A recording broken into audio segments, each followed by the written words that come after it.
আসসালামু আলাইকুম। আশা করি সবাই ভালো আছেন। সকাল থেকেই আজ বেশ বৃষ্টি হচ্ছে। তো সকালে হাঁসগুলো যখন ছেড়ে দিয়েছিলাম তখন এর ভিতর এই মাদি বেইজিং হাঁসটা পায়ে একটু ক্ষত দেখতে পেলাম। এর ভিতর দেখলাম যে পায়ের এই জায়গাটা ফুলে গেছে, ফোড়া টাইপের হয়ে গিয়েছে। তো সকালবেলা আমার ভাই, বড় ভাই এটা কেটে এর ভিতর থেকে যথেষ্ট ময়লা বের করেছে। তো সকাল থেকে এটা ট্রিটমেন্ট চলছে। এটাকে মোটামুটি ট্রিটমেন্ট করা হচ্ছে এখন। এটার আহ, বেশ ওই জায়গাটা পাটা তুলেছিল, হাঁটতে কষ্ট হচ্ছিল। এখন এটার একটু চিকিৎসা করার চেষ্টা করব, সকালেও করেছি, এখন করব। আসলে আমি অনেকেই আমার থেকে অভিজ্ঞ, আমি আসলে শখে পালি। জাস্ট আমি আমার ক্ষুদ্র অভিজ্ঞতাকে কাজে লাগিয়ে এর চিকিৎসা করার চেষ্টা করছি।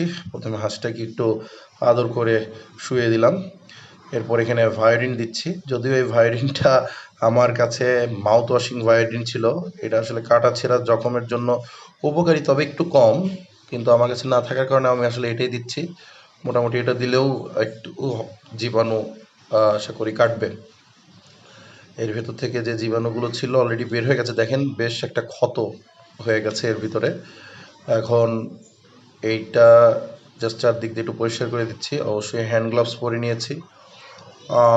এইটা এখন এর ভিতরে একটু হলুদ এবং নেভালন পাউডার একসাথে মিক্স করে দেবো, কারণ হলুদ হচ্ছে প্রাকৃতিক রেমেডি, আর নেভালন পাউডার আপনারা জানেন যে কাটা ছেঁড়া পোড়া জায়গায় এগুলা দিতে হয়।